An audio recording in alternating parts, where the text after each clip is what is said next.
1 Yohanes pasal 3 ayat 3 sampai 10. Injil Yohanes. Semula dari sini pasal 3. Percakapan Tuhan Yesus dengan Nikodemus. Bicara tentang kelahiran kembali. Sangat erat hubungannya dengan surat 1 Yohanes. Khususnya saat Rasul Yohanes membahas tentang anak-anak Allah. Ia jelaskan di suratnya bahwa para Kristen sejati, murid-murid sejati dari Tuhan Yesus Kristus adalah setiap orang yang telah mengalami kelahiran kembali, dilahirkan kembali oleh Allah dan bertumbuh dewasa sebagai anak-anak Allah. Tampaknya Rasul Yohanes sangat meresapi bahasan ini dan ia ingin generasi penerus gereja juga memahami apa yang telah ia pahami. Ia tidak mau penerus pekerjaan Tuhan justru mempercayai apa yang diajarkan oleh para guru palsu, para nabi palsu, yaitu mereka yang memodifikasi kebenaran yang Yohanes terima langsung dari Tuhan Yesus. Rasul Yohanes sungguh tidak ingin para murid yang sudah bertumbuh di dalam kebenaran dipengaruhi oleh para guru palsu. Tak heran jika di ayat-ayat yang menjadi bahasan hari ini, Rasul Yohanes menegaskan, menekankan, mengulang-ulang tentang kelahiran kembali. Dan kali ini, hari ini kita mau belajar satu poin saja dari pengajaran yang diulang-ulang oleh Rasul Yohanes. Di ayat 9. Kita bisa baca di sini tentang benih ilahi. Dan untuk lebih mengerti, saya coba membandingkannya dengan istilah medis DNA. Saya kutip dari sebuah artikel yang dimuat di website merdeka.com berjudul Fungsi DNA pada Penurunan Sifat beserta pengertian struktur dan karakteristiknya, dimuat pada Senin 27 Juli 2020. Berikut kutipannya. Mengingat betapa berbedanya Anda dengan orang lain, sepertinya DNA setiap orang harus sangat berbeda satu sama lain. Hebatnya, ini tidak terjadi. Rata-rata Anda berbagi sekitar 99,5% dari DNA Anda dengan seseorang yang tidak Anda kenal. Sebagian besar dari apa yang membuat Anda unik ditemukan dalam 0,5% dari DNA Anda. Jadi dari kutipan ini kita bisa tahu, saya bisa mengerti bahwa manusia pada dasarnya sama. Jadi meskipun kita berasal dari berbagai bangsa, dilahirkan dengan suku, warna kulit, adat istiadat yang berbeda, namun kita pada dasarnya memiliki banyak sekali kesamaan. Jika dihubungkan dengan ayat 9 tadi, saya menafsirkan seperti ini.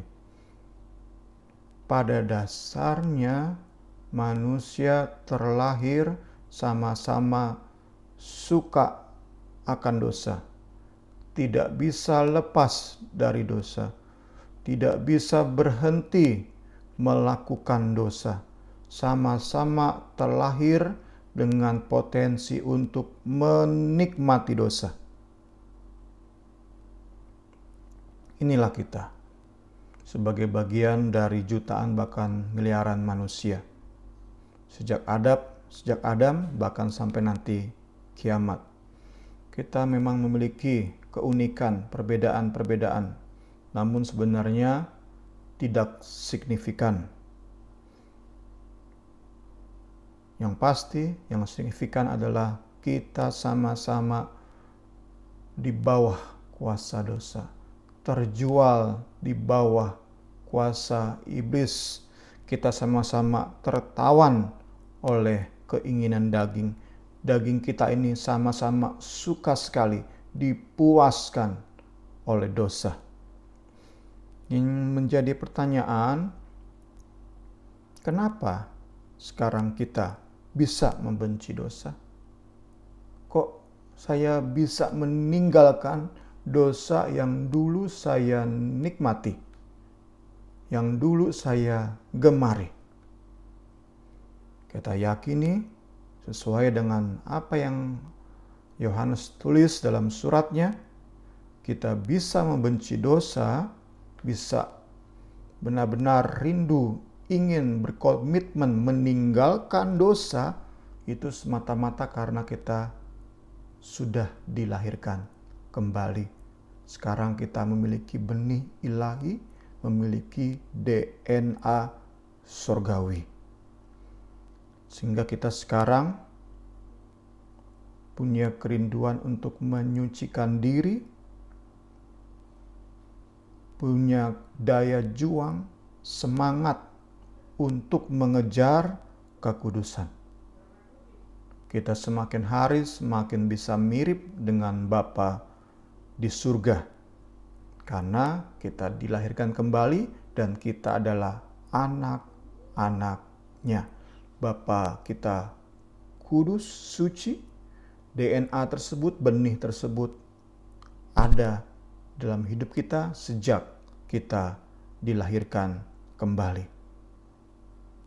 DNA tersebut, benih tersebut terus bertumbuh di hidup kita sehingga kita terus bertumbuh di dalam kesucian, kekudusan sampai kita nanti bertemu dengan Bapa kita muka dengan muka di surga yang kekal. Pertanyaan selanjutnya, jika ada teman-teman yang mendengar siaran ini sampai saat ini masih menikmati dosa, belum bisa menikmati dosa, masih menjadikan dosa sebagai pusat kenikmatan, sebagai kenikmatan tertinggi, Yesus belum bisa kita nikmati, apa yang harus teman-teman lakukan? Saya mengajak lewat kebenaran firman, mari kita yakini sepenuh bahwa hanya Kristus, Yesus Kristus saja yang dapat melahirkan kita kembali. Hanya oleh sengsara kematian, kebangkitannya, kita bisa menjadi anak-anak Allah. Kita harus menjadikannya Tuhan dan Juru Selamat. Kita harus tunduk total kepada kehendak Kristus. Kita harus berharap penuh pada keselamatan yang Yesus kerjakan, Yesus tawarkan, Yesus anugerahkan. Kita terima dengan sepenuh hati, yakini kita tidak mungkin diselamatkan, kebaikan kita tidak mungkin menyelamatkan kita, hanya oleh kematian, kebangkitan Kristus kita bisa diselamatkan, dilahirkan kembali oleh air dan roh. Tak ada Tuhan lain, tak ada juru selamat lain. Diri kita sendiri tidak mungkin menyelamatkan. Hanya dalam Yesus Kristus kita bisa membenci dosa dan terus berjuang meninggalkannya, menjadi indikator bahwa kita ini anak-anak Allah, bahwa kita ini memiliki DNA atau benih ilahi. Puji Tuhan. Tuhan Yesus memberkati kita semua. Amin.